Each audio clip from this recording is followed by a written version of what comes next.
Hello, and welcome to Moderate Fantasy Violence, a podcast about pop culture and the world around it. I'm Nick. And I'm Alistair. And this fortnight we're talking about the new dystopian comic Paradiso from Image, written by Ram V and drawn by Dev Pramanik. And we will then be asking the inevitable follow-up question, which sci-fi dystopia would you least like to live in? And spoilers, it's probably not the actual real world, although I'm sure that'll come up. But before all that, Alistair, what things have you been consuming in the last couple of weeks?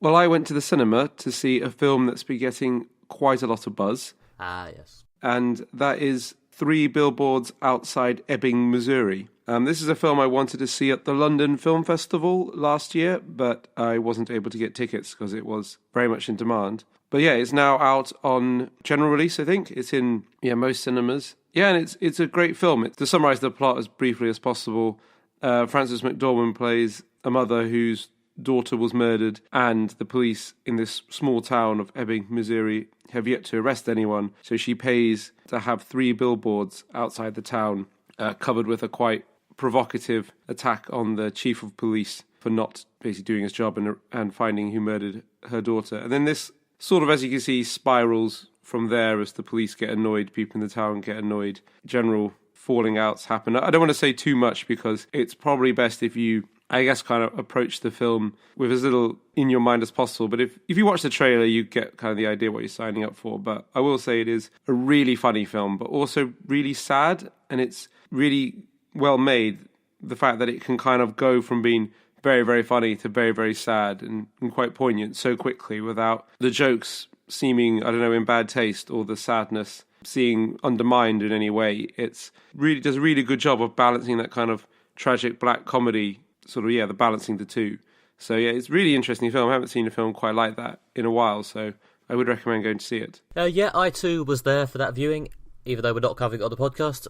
And yes, I too enjoyed that film. It's a black comedy. It's the sort of the swing from here's a joke to here's some incredibly unpleasant violence to here's some genuinely affecting sadness, or sort of lashing between scenes is very much my sort of thing. So probably to no one's surprise, I enjoyed it a lot. I've been vaguely following the discourse around this film, and I know there's been some discussion of whether it handles its racial elements in the best way. Like there's a plot point involving police violence against black people, and there's also basically no black people in the film with any substantial perspective, which seems to be the main points of contention based on what I've read. I, as a white dude who just likes black comedies, can't really, just dismiss that offhand. But at the same time, yes, in my role as a white dude who likes black comedies, I enjoyed this film. Yeah, it's got a few Oscar nominations. Frances McDormand has been nominated for playing the grieving mother. She is great. I don't know who else is nominated. I believe, to actually drag something else I said next week back up, I believe Jessica Chastain did not get nominated for Molly's Game, which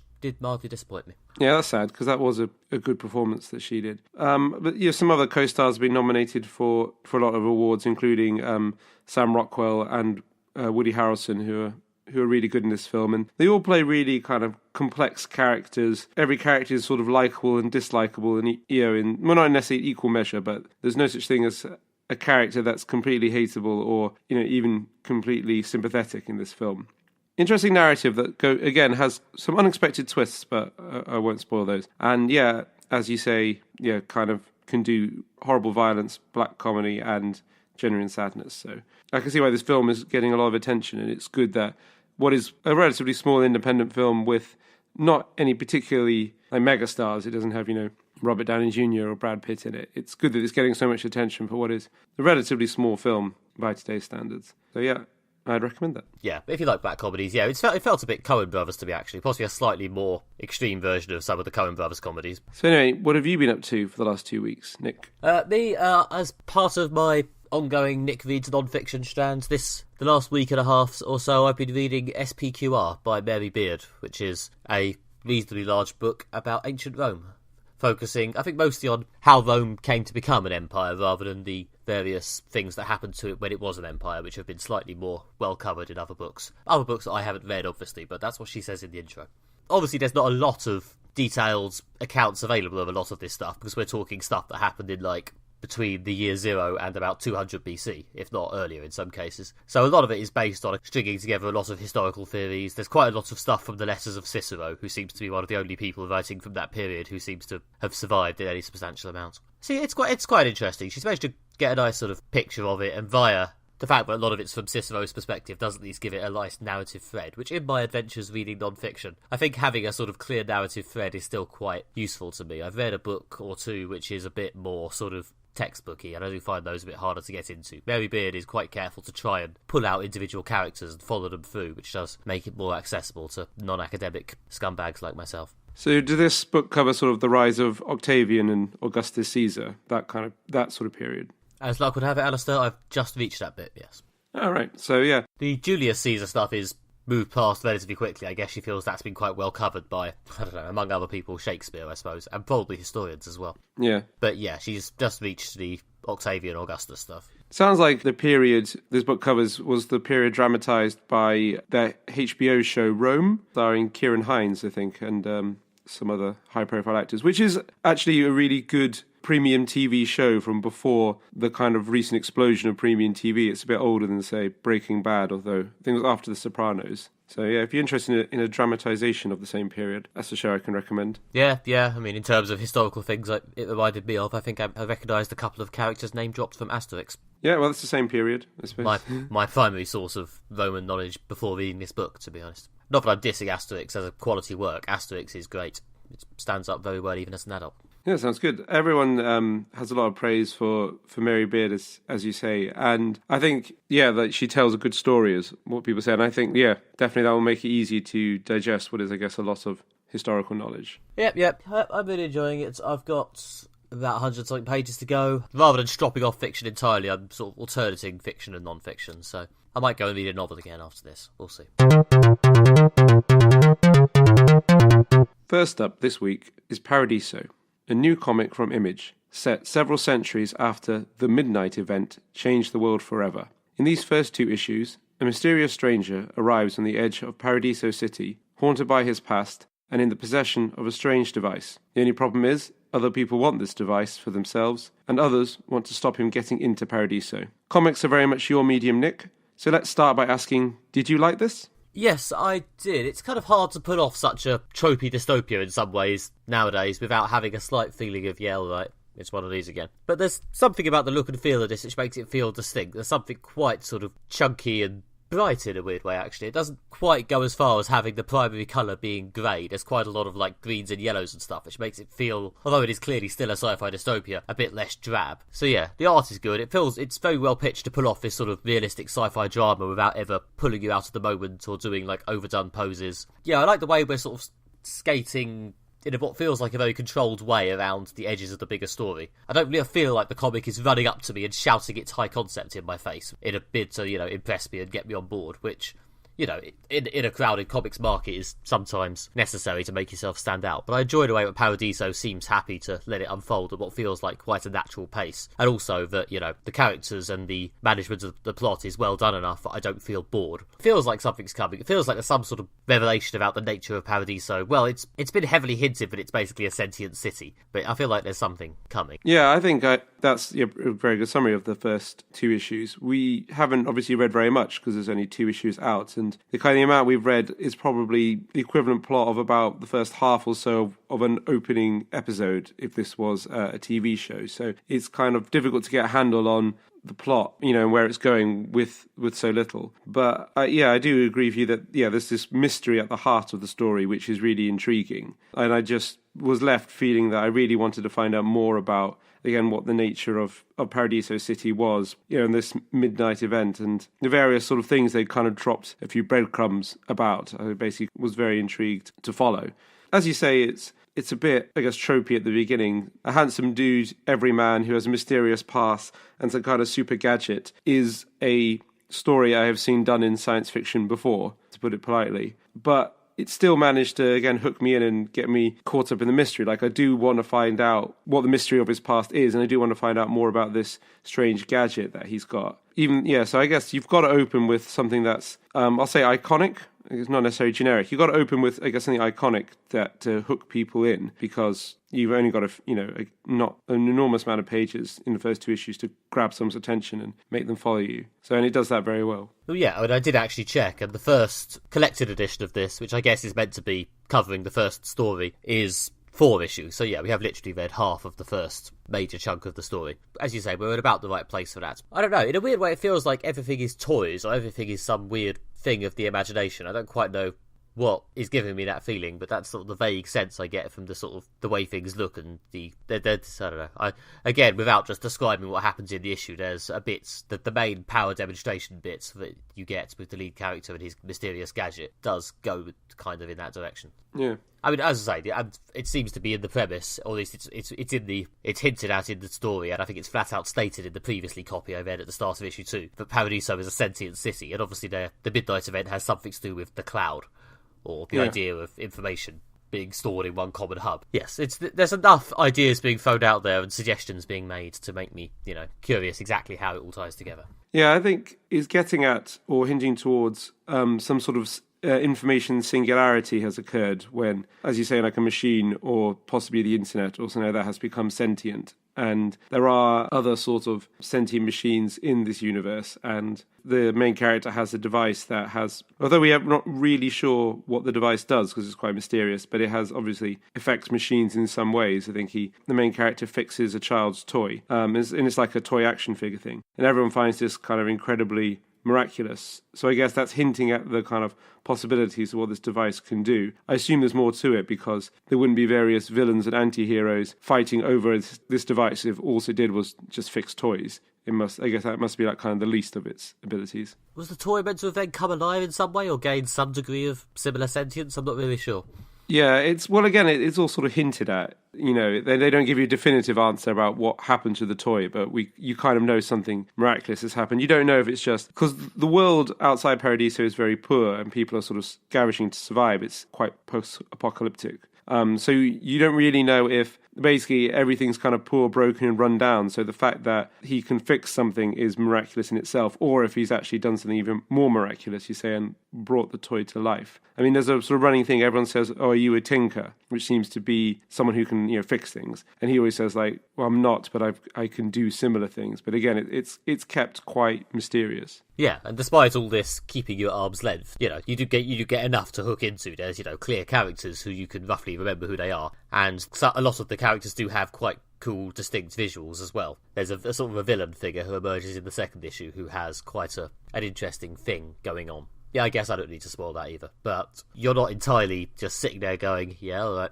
just stop just talking around the thing and tell me, because there's stuff actually happening in the story which you are being allowed to fully follow. And, there's at least one major, oh dear, that character has betrayed us, or might betray us or something, moments in the first issue or two. And I actually felt a sense of threat or disappointment, which is impressive considering I'd only met these characters about, within the last 20 minutes, half hour, whilst reading this book. Yeah, it's good at hooking you in.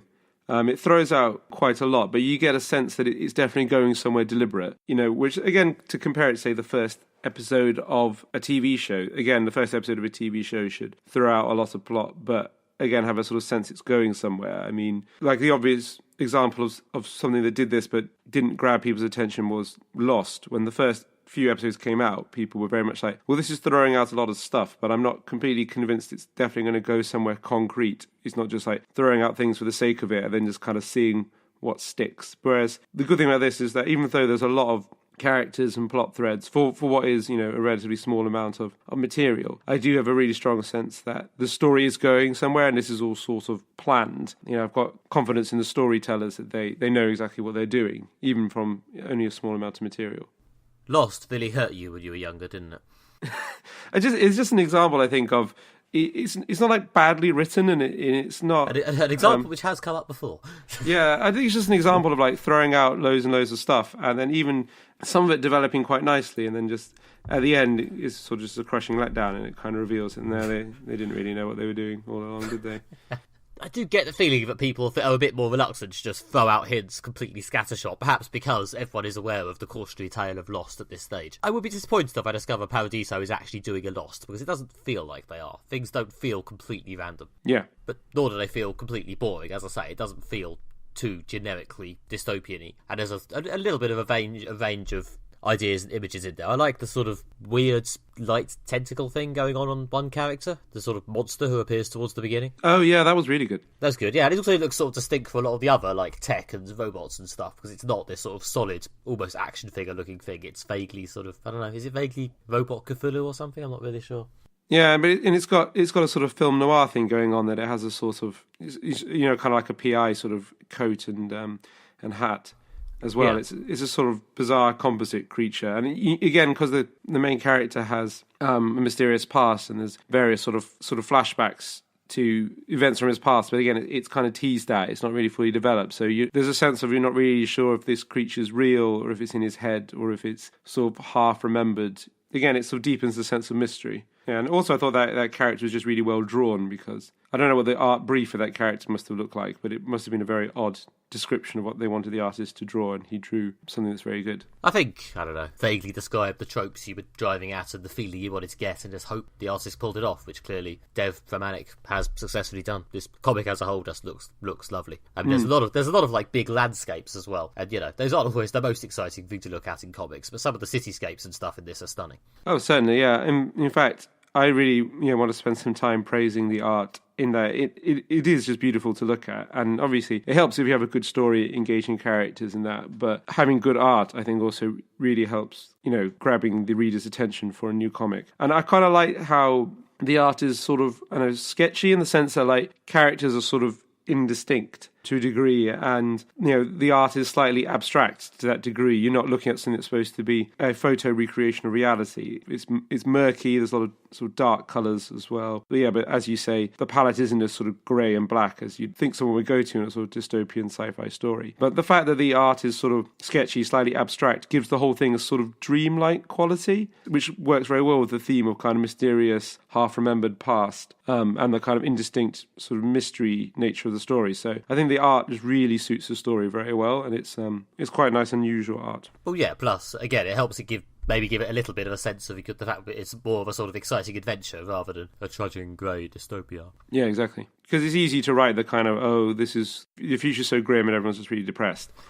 But I think maybe because the present's quite depressing. I mean, we might get into this in the next section, but I think our kind of appetite for really bleak grey dystopias is sort of tapped out, and people kind of want visions of the future that may be bad, but a bit more exciting and a bit more optimistic, which this does provide. Yeah, I'm not sure if dystopias are dying or flourishing as a result of, as you say, the increasingly dystopian leadings of reality. But obviously last year's big talks about TV show, and again, I'm sort of slipping over into the next part here, so maybe we should at some point just call it. But yeah, last year's big talks about TV show was The Handmaid's Tale, which was obviously very dystopian in a lot of very relevant ways, which was one reason why it was very of the moment. No, but obviously there's recent popularity in like the last 10 years, sort of explosion in popularity of like the Hunger Games. Yeah. I mean, I think it's interesting in this is that when I was at Worldcon, I went to a talk on weird fiction. Obviously the kind of sort of cousin of sci-fi dystopian fiction quite a lot. And one person who was an editor and publisher of weird fiction said that like they weren't so interested now in reading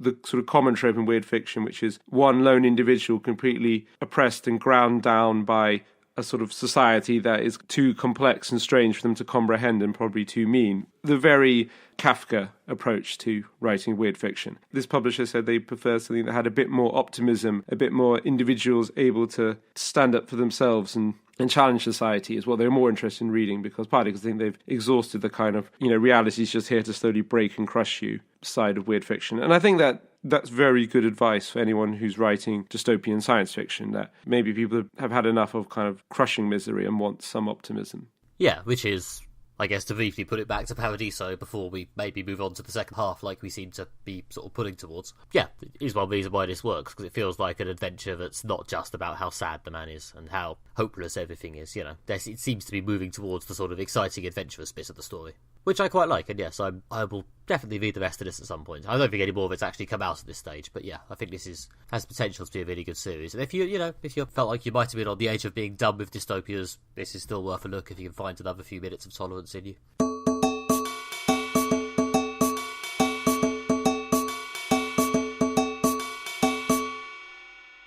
Next, we will be discussing which sci-fi dystopia would you least like to live in. Paradiso is set in a dystopian vision of the future, and dystopian futures are consistently popular in pop culture. We've already talked a bit about this in the last segment. There are too many iconic dystopian futures to name, but Nick, which one would you least like to live in?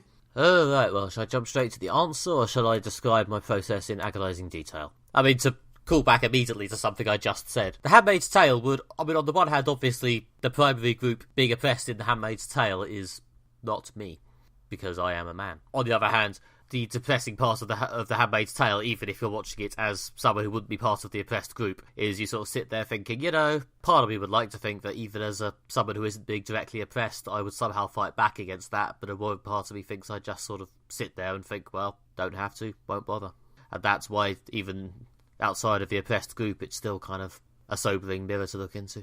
So yeah, that'd be a bit of a bummer. Although, you know, in simple, shallow terms, maybe that's still preferable to the ones where I would actually be a broken, whipped slave living in a tiny hut. I mean, like, you know, Mad Max Fury Road looks fun and everything, but I doubt I would be a cool road warrior. I would probably be being attached to a yoke and whipped to drive the water wheel or something. That's a grim vision of the future. Yep.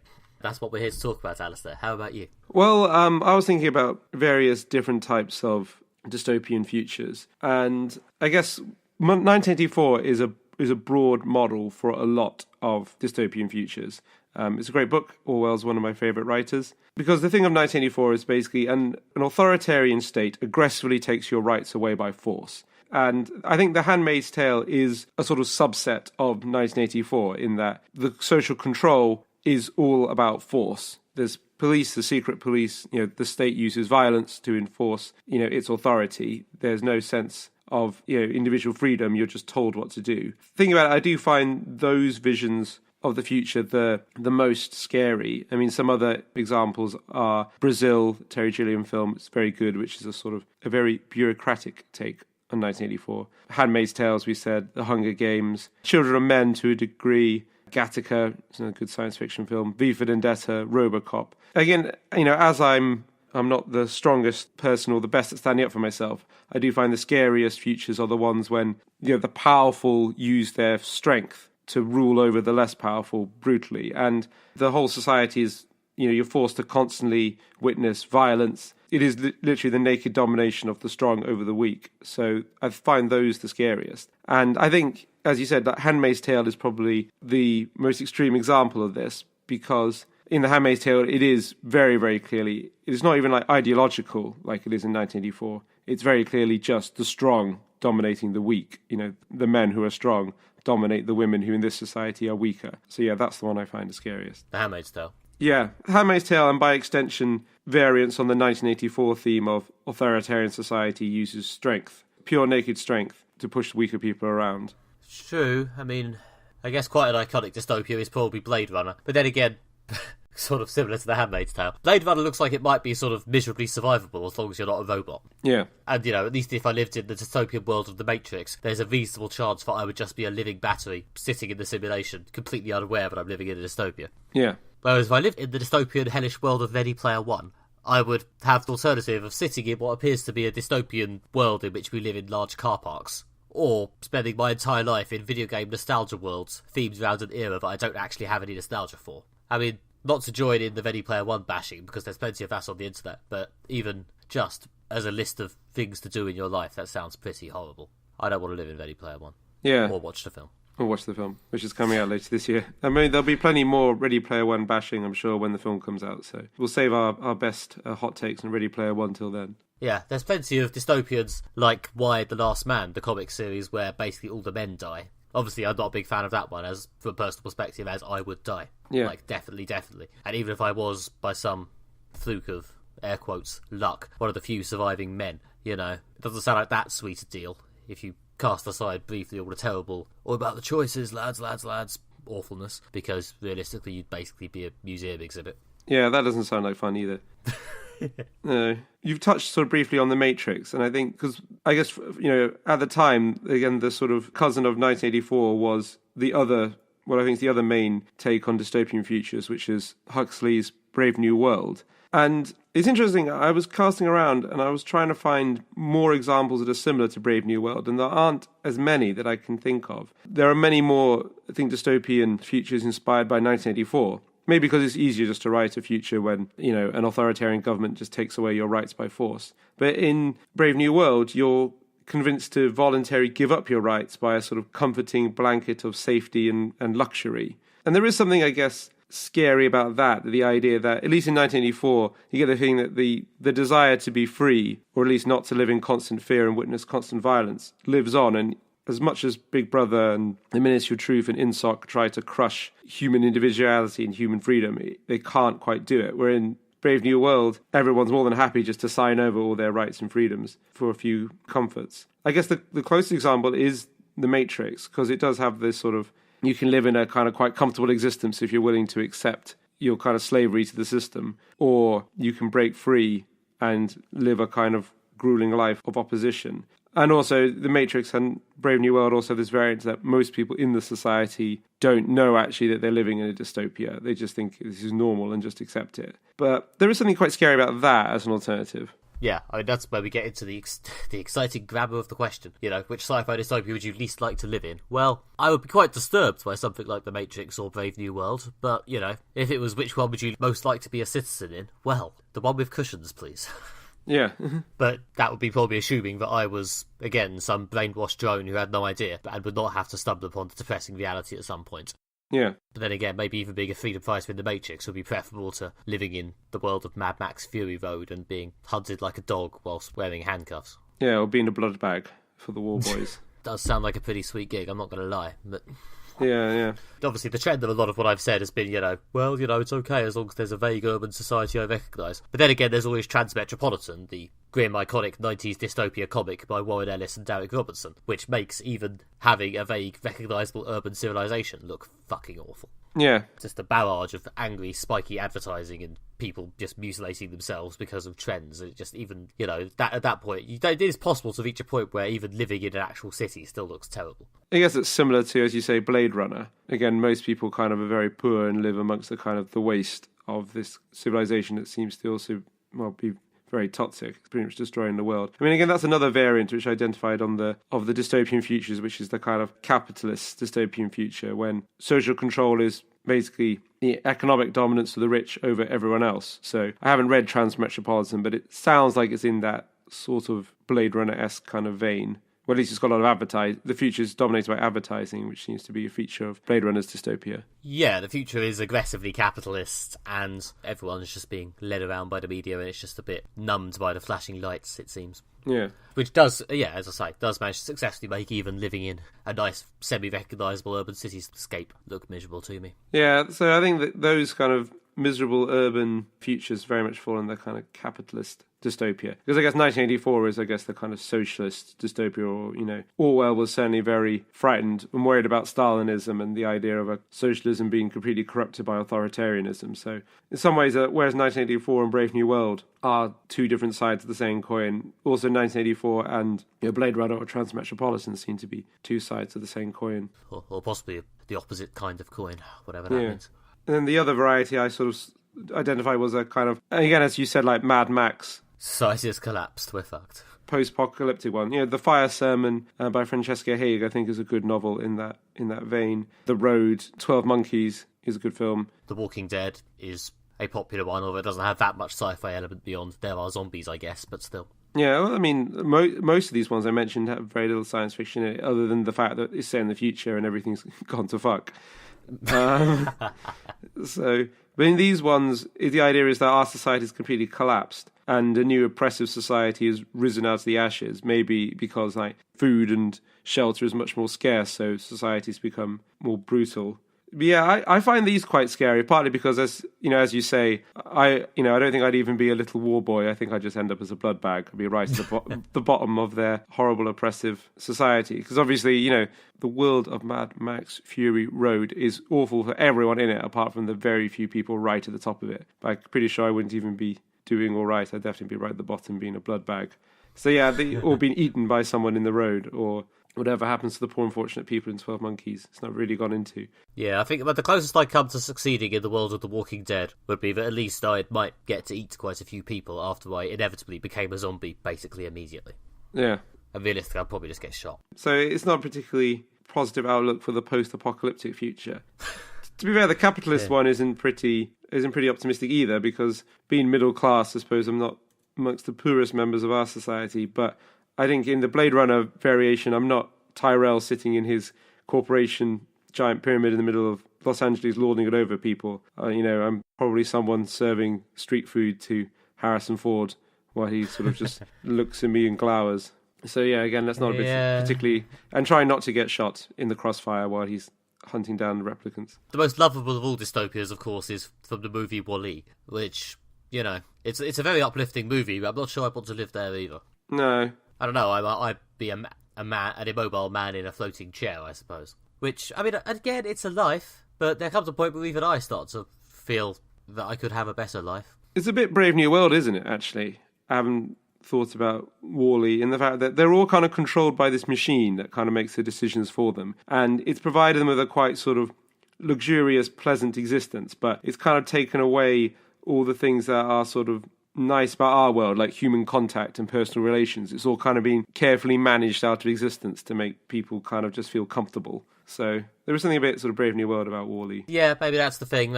Although I like to think I would probably just quietly get on with it as long as I was provided with basic comfort and the illusion of some decisions. In Wall-E, it feels like even that illusion might be a bit depressingly thin. Yeah. I mean, it's the sort of thing that, because it's a not very long film and this sort of the human spaceship society is only a small part of it, they don't go into a lot of details, so it does kind of fall back on the computer that controls everything is quite tyrannical and just force them to do it. I mean, if it was a novel, you could explore the ways that it would probably be sort of more subtle, that actually the machine is kind of subtly controlling everyone, the same way the social control works in Brave New World, and sort of socializes everyone to believe that this is the kind of the way things are done. Yes, but fortunately it's not an epic novel about social control, it's a cute Disney film about robots. Yeah, but it touches on some of the same themes. Yes, it does, until it eventually concludes that we just need to abandon Earth and leave it to the robots. Yeah.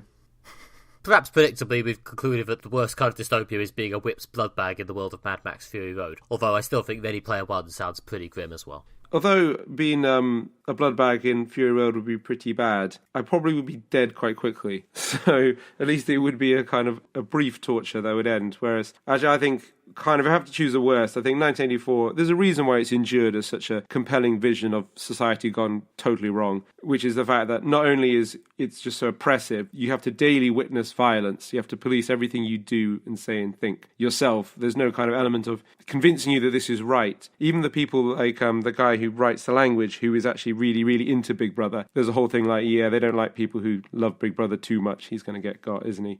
And the whole kind of brutal enforcement of the law and the complete naked domination of the powerful over the less powerful makes 1984 the scariest. And of that strain, I think the scariest interpretation of it is The Handmaid's Tale, which is even less pretense of ideology or social control or socialization or indoctrination. It is even more brutally naked. The powerful will dominate the weak using their strength. I don't know, if I had to choose one, probably The Handmaid's Tale as the 1984 variant.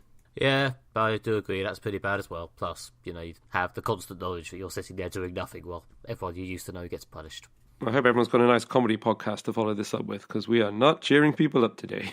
Well, I mean, I did think the only way was up after our Ragnarok episode, but wrong yet again. Have a good day, everyone. Sorry. Okay, that was Moderate Fantasy Violence for this fortnight. Don't worry, look out the window, you're not really living in a dystopia, everything is fine. And you can go to our website, equally non-dystopian, at moderatefantasyviolence.com and see the occasional article by us, the occasional deleted scene, and of course all our amazing historic episodes. You can also go to iTunes and leave us a nice review, and if you could, that would be lovely, as I believe it helps discoverability. You can also follow us on Twitter, where we are at MFV Podcast, or you can search for Moderate Fantasy Violence, and you will see our lovely purple logo, and follow us there. You can also find us on Facebook by searching for Moderate Fantasy Violence and looking for the purple logo. And if you have any thoughts about which dystopian hellish futures you wouldn't like to live in, do let us know, and let us know if you agree with our assessments. I've been Alistair Ball. If you want to follow me on Twitter, I'm at Alistair JR Ball, or you can find more of my writing at redtrainblog.com. I've been Nick Bryan. You can follow me as @NickMB on Twitter, or you can go to my website at nickbryan.com, and if you click at the comics link at the top, I've just posted a nice 6-page crime heist comic, which I'm pretty pleased with, so do check that out. There's some lovely art there by Alexander Bozique. And yep, That's it. We'll be back in a couple of weeks with one of this year's biggest film tickets. It's Marvel's Black Panther. And yes, we are excited. See you then. Goodbye. Bye.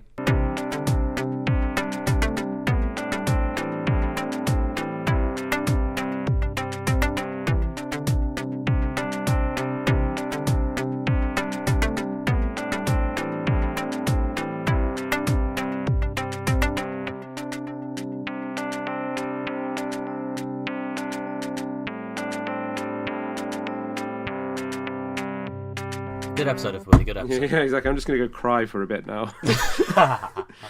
There's no point in living. I mean, there isn't. So I thought I'd made that clear.